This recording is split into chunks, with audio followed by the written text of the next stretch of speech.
රුහුණ පුරා රහස් කතා පැතිර ගියේ සැගවී සිටි කුමරු වටා පක්ෂපාතී හදවත් නිශ්ශබ්දව එක්රැස් වන විටය. බය නිසා නොව තම දේශය වෙනුවෙන් වූ භක්තිය නිසාම අදෘශ්‍යමාන සේනාවක් ඔහු වටා නැගී සිටියේය. සොයා බලන්නන් සෙවණැලි මෙන් ගමන් කරමින් සතුරාගේ චලනයන් පිළිබඳ තීරණාත්මක දැනුම රැගෙන ආවේය. සැගවී සිටින දරුවෙකු ලෙස නොව දක්ෂ උපාය මාර්ගිකයෙකු ලෙස කුමරු සෑම විස්තරයක්ම අධ්‍යයනය කරමින් සූදානම් විය.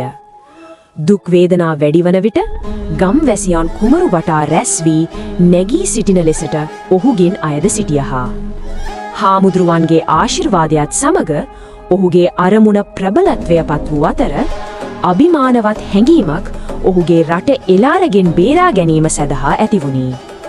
අලුයම ඔහු කණ්ඩුල මතට නැගී තම රට දැය බේරා ගැනීමේ අරමුණින් පිටත් විය. තවද නැගී එන හිරු පිටුපසින් තබාගෙන කුමරු සිංහලේ දේශය එක්සත් කිරීමේ ඔහුගේ ගමන ආරම්භ කළේය.